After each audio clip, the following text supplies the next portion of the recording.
You ready? Oh, yes. We are now in open session. Section 4, other items. City manager's report.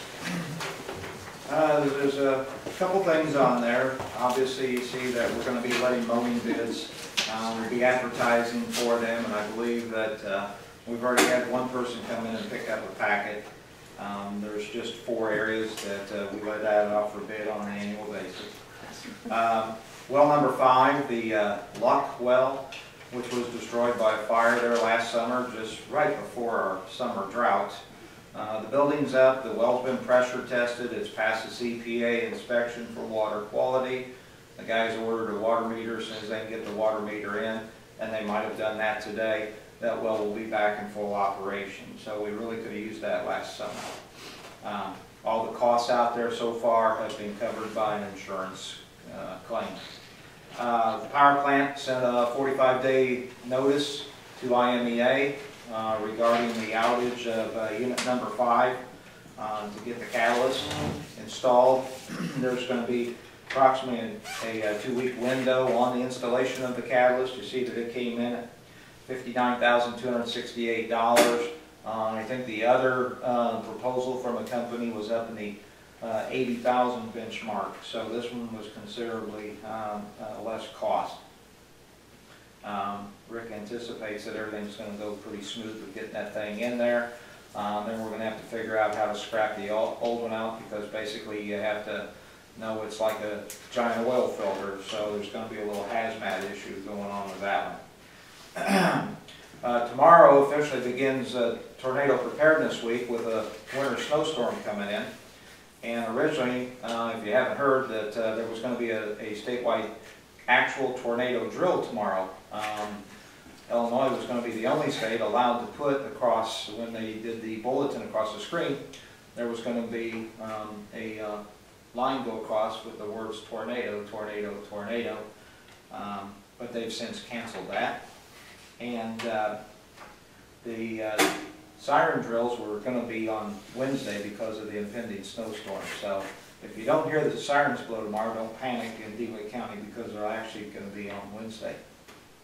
But dealing with that, the city several years ago went to the Nextel telephones, and they started using two-way communications. We got away from FM radios. Nextels have a tendency to fail. Pretty crappy service, quite frankly. And so I've ordered some FM radios to get back for Public Works and the electrical and everybody. So we've got a backup system here. So I just ordered a couple to see how it's going to work out. And if the radio is of any quality, then we'll expand on that. We talked at the last meeting, I believe, about there was a question about a pedestrian crossing to go down to Salt Creek. We've had people in here about getting new playground equipment out there. So obviously we're focusing on South Park. What are we going to do with kids on bicycles? What are we going to do about people walking down the road? So I got hold of Craig Fink, and I ran this past him. And I don't know if you folks remember, but several years ago, and I see Terry Craddock's out there in the audience, and he may remember this. There was a girl on a bicycle that did get hit by a car. She was severely hurt. So anyway, I ran this past Craig Fink, and Craig's like, well, you don't want to encourage people to walk on the bridge. And I said, well, Craig, we're past that. It's the only way to get there. We're on the bridge now. So now what we have to do is we have to assume the responsibility of warning the motorists that there are bicyclists on the bridge and that there are pedestrians on the bridge, and I think that that's the city's obligation, which he did agree to that point. So he's had to contact IDOT. There are rules for putting up signs, and we're running across several different signs that would be appropriate to put out there. One of the questions would be, would you want a flashing warning light with the sign? I don't know how far you want to go with this, but if you do, we have to get a special permit from Craig Fink, the Highway Department, to get that done. He knows that there's not any sidewalk out there, so that's something that we could address later, but at least to get these signs up going across the bridge. I've talked to Rick. Rick says that they could get power to the signs if we put signs out there. We could put up the solar warning lights if that's what you'd want to do. but they're about $2,500, so they get kind of ritzy when the kid stands out there with his BB gun and destroys them. So, but anyway, I wanted to run that one past you. I think that will end up happening. It's going to be a matter of waiting on Craig Fink to get back with us. Other than that, I don't know if you saw in the headlines of the Panagraph about a week ago, it said something to the effect, Wirtz picks Lexington. And if you remember correctly, Ed Munsell sat in the audience and he told you about Wirtz Distributing that was looking to expand in Bloomington, Illinois. And we'd had a meeting and the mayor was in the meeting, and this was back during warm weather. And Ed Munsell was going after Wirtz Distributing to come to Farmer City. Wirtz picked Lexington over Bloomington Normal. Lexington had 14 acres of land out there along the interstate that had their utilities already there. And so they picked the little town of Lexington there again over Bloomington. It just goes to show you that people say that we got 20 acres out here and it's really not worth anything, because people won't pick small towns. But here is a large manufacturing or a distributing company. I didn't realize, but they own the Chicago Blackhawks, and they picked a small town of Lexington. So other than that, guys have been cleaning catch basins. There was a complaint about that at the last council meeting. They've been out doing that. I don't know if you've been out seeing them. They've plowed a bunch of snow in the last couple of weeks, so they've been very active. So, Any questions to the city manager and or his report? I do have a question. First, regarding South Park, what is the speed limit? Is it 30 going down that road by Yes. South Park right now? yes. That's established by DeWitt County Highway. It's a county highway. Okay. What if, could we inquire with them if we could have the speed limit reduced there from that stretch out past the park? You can inquire all you want. Well, I'm just asking. I mean, it's a park, you know. We put up signs that we put up park entrance signs once, and it didn't go over real well. So, I mean, I can ask Michelle, but I'll be honest with you, I don't know that it'll happen.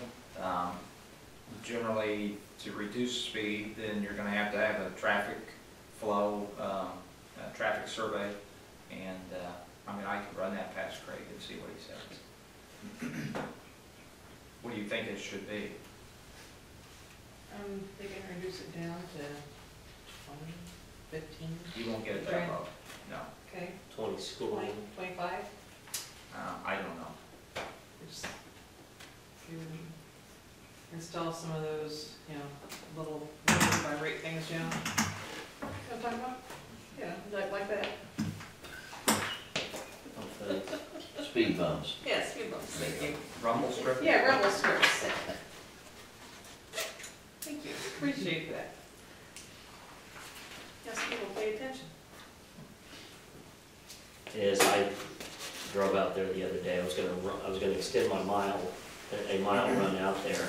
Drove out there just to see how it looked, and I wasn't gonna run it.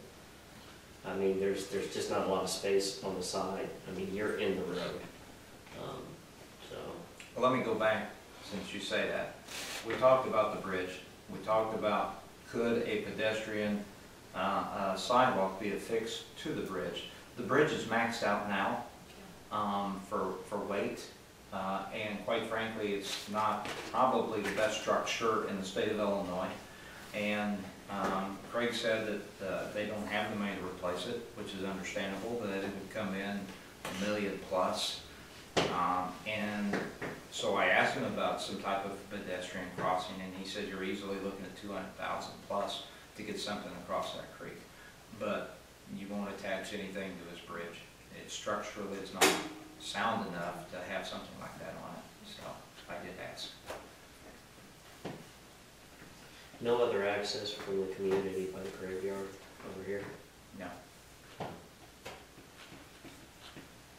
Any other questions to the city manager and or his report?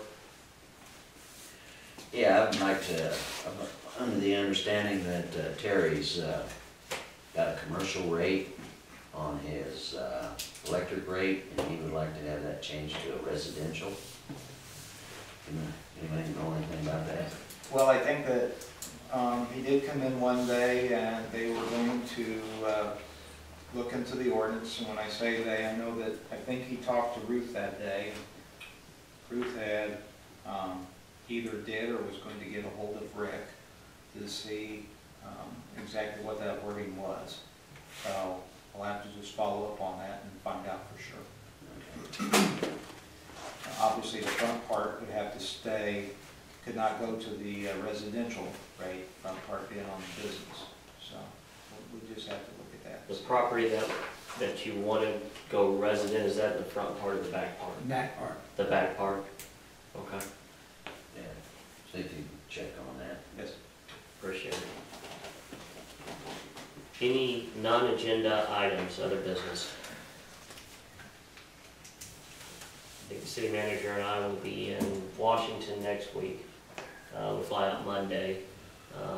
There's a conference this week I was supposed to be at. My wife has got to go to the hospital, so Larry's gonna take my spot, and that is in Peoria. Not if it snows. It's not snowing in Peoria, it's north. It's not logical, I know. Any other non-agenda items, other business? If not, we would entertain a motion to adjourn. Make a motion to adjourn. I'll second it. Call it? Jenkins, Yes. Harden, Yes. Han, Yes. Monahan, Yes. Pearl, Yes. motion carries. Any adjourned?